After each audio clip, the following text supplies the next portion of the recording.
KTV ವೀಕ್ಷಕರಿಗೆ ನಮಸ್ಕಾರಗಳು. ಅಂತರಗಂಗಾ ವಿದ್ಯಾಸಂಸ್ಥೆಯ 31ನೇ ವರ್ಷದ ಸೇವಾ ಸಂಭ್ರಮ. ಸುದ್ದಿಯ ವಿವರ.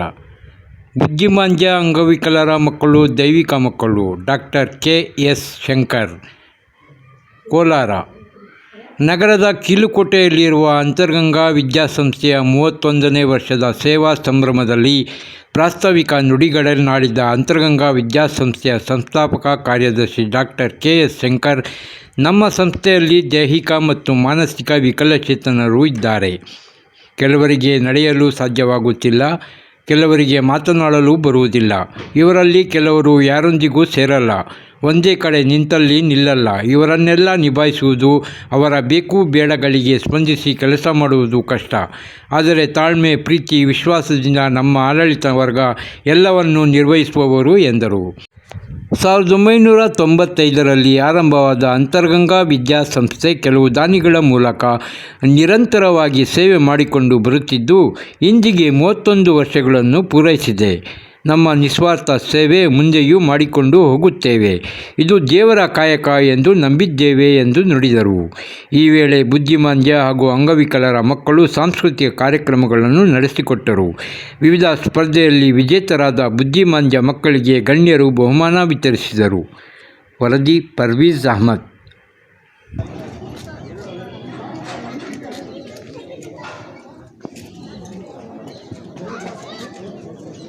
ವಿದ್ಯಾಸಂಸ್ಥೆಯ ಸಂಸ್ಥಾಪಕ ಕಾರ್ಯದರ್ಶಿ. ನಾವು ಈಗ 30 ವರ್ಷಗಳನ್ನು ಏನು ಅಂತರಗಂಗಾ ವಿದ್ಯಾಸಂಸ್ಥೆ ಪ್ರಾರಂಭ ಮಾಡಿ 30 ವರ್ಷಗಳ ಕಳಿತು. 31ನೇ ವರ್ಷಕ್ಕೆ ಕಾಲಿಡ್ತಾ ಇದ್ವಿ. ಈ ಸಂದರ್ಭದಲ್ಲಿ ತುಂಬ ಸಂತೋಷ ವಿಚಾರ.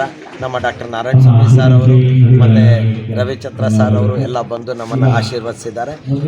ಈ 31 ವರ್ಷದಿಂದನೂ ಆಚೆಗೆ ಇನ್ನಷ್ಟು ಹಲವಾರು ಸೇವಾ ಕೆಲಸಗಳನ್ನು ನಾವು ವಿಕಲಚೇತನರಿಗೆ ಮತ್ತು ಹಿರಿಯ ನಾಗರಿಕರಿಗೆ ಎಲ್ಲನೂ ಒಂದು ಸೇವಾ ಕೆಲಸವನ್ನು ಇನ್ನೂ ಹೆಚ್ಚಿನ ರೀತಿಯಲ್ಲಿ ಮಾಡಬೇಕು ಅಂತ ಹೇಳ್ಬಿಟ್ಟು ನಮ್ಮ ಆಲೋಚನೆಗಳಿದ್ದಾವೆ. ಅದಕ್ಕಾಗಿ 31 ಗಿಡಗಳನ್ನು ಇಟ್ಟು ಅದನ್ನು ನೀರು ಎರೆಯುವ ಮುಖಾಂತರ ಉದ್ಘಾಟನೆ ಮಾಡಿದ್ದು ಒಂದು ವಿಶೇಷ.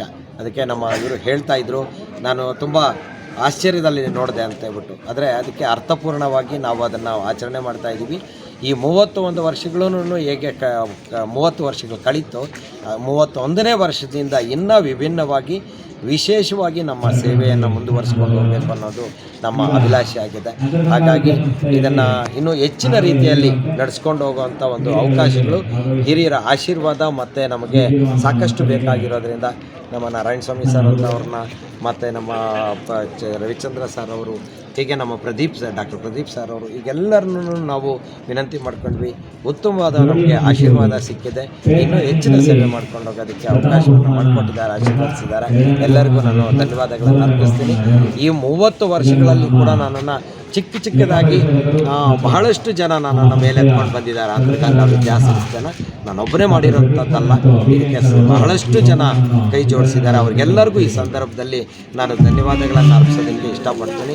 ಅವರು ಇನ್ನೂ ಹೆಚ್ಚಿನ ರೀತಿಯಲ್ಲಿ ಸಹಕಾರವನ್ನು ನೀಡಿದ್ದೇ ಆದಲ್ಲಿ ಇನ್ನೂ ಮುಂದಿನ ರೀತಿಯಲ್ಲಿ ವಿಕಲಚೇತನರಿಗೆ ಹೆಚ್ಚಿನ ಒಂದು ಸೇವಾ ಕೆಲಸವನ್ನು ನಾವು ಮಾಡೋದಕ್ಕೆ ಸಿದ್ಧರಾಗಿದ್ದೀವಿ ಅಂತ ಈ ಸಂದರ್ಭದಲ್ಲಿ ತಮ್ಮೆಲ್ಲರ ಮುಂದೆ ವಿನಂತಿ. ಧನ್ಯವಾದ.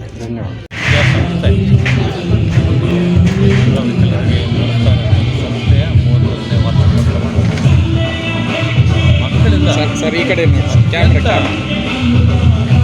ವ್ಯವಸ್ಥಿತವಾಗಿ ಆಯೋಜನೆ ಮಾಡಿದ್ದಾರೆ. ಈ ಕಾರ್ಯಕ್ರಮಗಳನ್ನು ಈ ಕಾಲದಲ್ಲಿ ನಿಕಟವಾದ ಸಮಾಜದಲ್ಲಿ ದೂರ ಹೆಚ್ಚಿರುವಂಥ ಮಕ್ಕಳ ದಿನ ನಿತ್ಯ ಅರಿವು ರಾತ್ರಿ ಏನು ಸೇವೆ ಮಾಡ್ತಾ ಇದ್ದಾರೆ, ಅತ್ಯಂತ ಪ್ರಾಮಾಣಿಕ ನಾಯಕರಾಗಿದ್ದಾರೆ. ನಾಯಕರು ಪ್ರಾಮಾಣಿಕವಾಗಿದ್ದರೆ ಕೊರತೆ ಇಲ್ಲ. ನಾನು ಒಂದು ಭಾರತೀಯ ವೈದ್ಯಕೀಯ ಸಂಘದ ಅಧ್ಯಕ್ಷನಾಗಿ ಅವ್ರಿಗೆ ಯಾವ ರೀತಿಯ ಸಹಕಾರ ಬೇಕೋ ಅದಕ್ಕೆ ಸಹಕಾರ ಕೊಡ್ತೇನೆ. ಎಲ್ಲ ಮೊಬಲೈಸ್ ಮಾಡಿ ಅವ್ರಿಗೆ ಏನೇನೋ ಕೊರತೆ ಇಲ್ಲದೆ ಅದನ್ನು ತಿಳ್ಕೊಂಡು ಎಷ್ಟು ಜನ ಹೇಳಿದ್ದಾರೆ, ಎಷ್ಟು ಜನ ಮಕ್ಕಳಿದ್ದಾರೆ, ಅವ್ರಿಗೇನು ಅವಶ್ಯಕತೆ ಇದೆ, ಏನು ಶಾರ್ಟೇಜ್ ಇದೆ, ಖಂಡಿತವಾಗಿ ಈ ದಿನ ನಾನು ಸಂಪೂರ್ಣ ಸಹಕಾರ ಮಾಡ್ತೀನಿ ಅಂತ ಆಶ್ವಾಸನೆ ಕೊಡ್ತೇನೆ. ಅದೇ ರೀತಿಯಲ್ಲಿ ಒಂದು ಆಸ್ಪತ್ರೆ ಕಟ್ತಾ ಇದ್ದಾರೆ. ಇದಕ್ಕೆ ಸಂಸ್ಥೆಗೊಂದು ಮಾರ್ಗದರ್ಶನ ಆಗಿರುವಂಥ ಡಾಕ್ಟ್ರು ಬೆಂಗಳೂರಿಂದ ಬಂದಿರೋ ಜೊತೆ ನಾನು ಡಿಸ್ಕಸ್ ಮಾಡಿದೆ. ಈ ಒಂದು ಆಸ್ಪತ್ರೆಗೂ ಸಹ ಏನೇನು ರಿಕ್ವೈರ್ಮೆಂಟ್ಸ್ ಇದೆ, ನಮ್ಮ ಒಂದು ಭಾರತೀಯ ವೈದ್ಯಕೀಯ ಸಂಘದಿಂದ ಬೇರೆ ವೈದ್ಯಗಳಿಂದ ಏನೇನು ಸಹಾಯ ಮಾಡೋಕ್ಕೆ ಖಂಡಿತ ಮಾಡೋಣ. ಈ ನಿಟ್ಟಿನಲ್ಲಿ ಒಂದು ಯಶಸ್ಸು ಸಿಗಲಿ, ಮಕ್ಕಳಿಗೆಲ್ಲ ಒಳ್ಳೆಯದಾಗಲಿ. ಇಲ್ಲಿರೋಂಥ ಒಂದು ವಿಕಲವಿಚೇತ ಮಕ್ಕಳು ಸಹ ಸಮಾಜದಲ್ಲಿ ಎಲ್ಲರ ಥರ ಒಂದು ಸ್ವಾಭಿಮಾನದಿಂದ ಸ್ವಾಭಿಮಾನದಿಂದ ಬದುಕೋದಕ್ಕೆ ಅವರು ದಾರಿ ಕಟ್ ಮಾಡಿ ಆಮೇಲೆ